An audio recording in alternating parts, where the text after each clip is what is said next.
Hey everyone, welcome to the second week of GUG Recommends, and I told everyone, I was like, since I am kicking off the show with the first week, instead of like Ask GUG where we immediately went to another person, I was like, nope, I get the second week as well, call dibs, so here I am. If you don't know what GUG Recommends is, quick synopsis, you should watch the last video. We'll have like a playlist of these.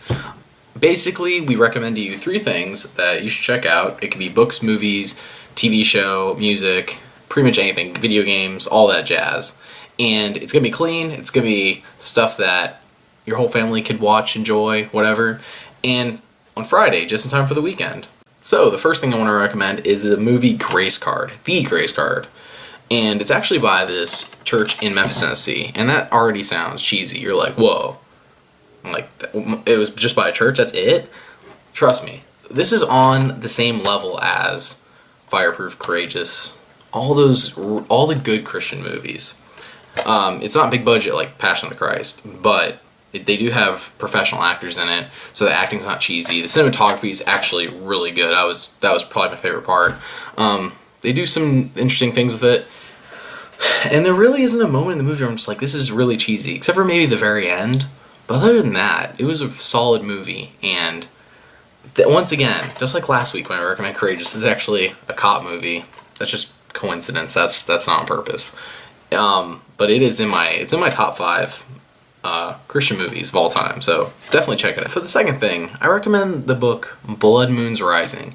You might have heard of the book called like 4 Blood Moons or something like that, and it's all about how there's gonna be 4 blood moons in between like 2014, 2015, and somehow they're in the Bible. This book dispels that whole notion. It's the 4 blood moons are not in the Bible. Long story short, let's just put it that way.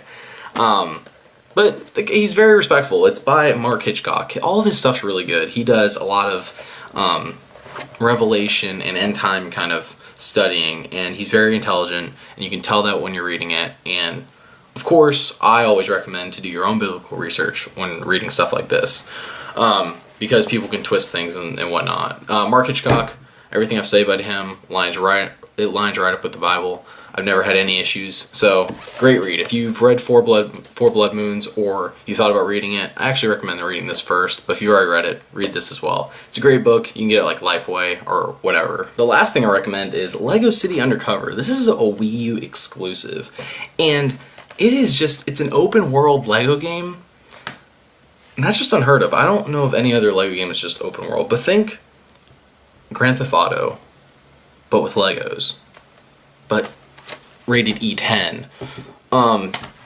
It's just great, and the humor is top notch. It's very cliche 80s, taking all the cliche of just buddy cop movies and putting it into that game. The humor is top notch. The story is very cliched, but it's cliched on purpose. Like it makes fun of the cliches. It's open world. It probably took me like 17 hours just to beat the story, and I only beat like 30% of the game, it said, or something like that. It's ridiculous. It's a great game. I recommend for everybody. It's clean. It's much better than having Grand Theft Auto. So that's it for this week of GUG Recommends, or GUGR. We're gonna get that hashtag trending, right? No, we're not. Anyways, so this is a YouTube exclusive. These are not gonna be on the website, so I recommend subscribing to the channel so you can see more videos like this. Also on Thursdays we have Ask GUG, where we answer your questions. So no